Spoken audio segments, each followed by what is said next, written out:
किसी ने बड़ी कमाल की बात कही है कि जो चाहे वो मिले तो क्या करे भगवान, अपनी मर्जी घर चले तो खुश रहे इंसान। नमस्ते दोस्तों, मैं हूँ अजय रतन। एक बड़ी छोटी सी कहानी है। एक किसान परमात्मा से बहुत नाराज हो गया। कभी बाढ़ आ जाए, कभी सूखा पड़ जाए, कभी बहुत तेज धूप हो जाए तो कभी ओले पड़ जाते। हर बार कुछ न कुछ कारण से उसकी फसल थोड़ी खराब हो जाए। एक दिन बड़ा तंग आकर उसने परमात्मा से कहा, देखिए प्रभु, आप परमात्मा हैं, लेकिन लगता है आपको खेती बाड़ी की ज़्यादा जानकारी नहीं है। आपसे निवेदन है कि आप एक साल मुझे मौका दीजिए।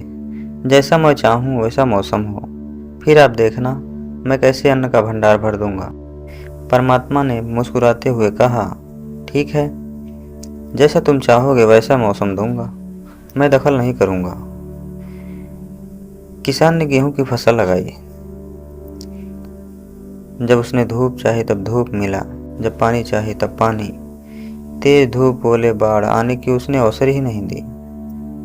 समय के साथ फसल भी बढ़ी और किसान की खुशी भी, क्योंकि ऐसी फसल तो आज तक नहीं हुई थी। किसान मन ही मन सोच रहा था कि अब पता चलेगा परमात्मा को कि फसल कैसे करते हैं। बेकार ही हम किसानों को इतने बरस परेशान करते रहे। फसल काटने का समय भी आया। किसान बड़े गर्व से फसल काटने गया, लेकिन जैसे ही फसल काटने लगा एकदम से सर पे हाथ रख के बैठ गया। एक भी बाली के अंदर गेहूं नहीं था। सारी बालियां अंदर से खाली थी। बड़े दुखी होकर परमात्मा से कहा, हे प्रभु, ये क्या हुआ? तब परमात्मा बोले, ये तो होना ही था। तूने पौधों को जरा सा भी संघर्ष करने का मौका नहीं दिया। न तेज धूप में उनको तपने दिया, न आधी ओलों से जूझने दिया। उनको किसी भी प्रकार की चुनौतियों का एहसास जरा सा भी होने नहीं दिया। इसलिए सब पौधे खोखले रह गए। जब आंधी आती, तेज बारिश होती, ओले गिरते,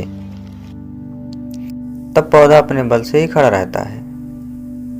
वो अपनी अस्तित्व को बचाने के लिए संघर्ष करता है, और इस संघर्ष से जो बल पैदा होता है वही उसे शक्ति देता है, ऊर्जा देता है, उसकी जीवटता को उभारता है। सोने को भी कुंदन बनने के लिए आग में तपने और हथौड़ी से पिटने, गलने जैसी चुनौतियों से गुजरना पड़ता है, तभी उसकी स्वर्णिम आभा उभरती है। ये कहानी हमें सिखाती है कि अगर जीवन में कितनी भी समस्या क्यों ना आए, उसका सामना करना चाहिए, उसे भागना नहीं चाहिए।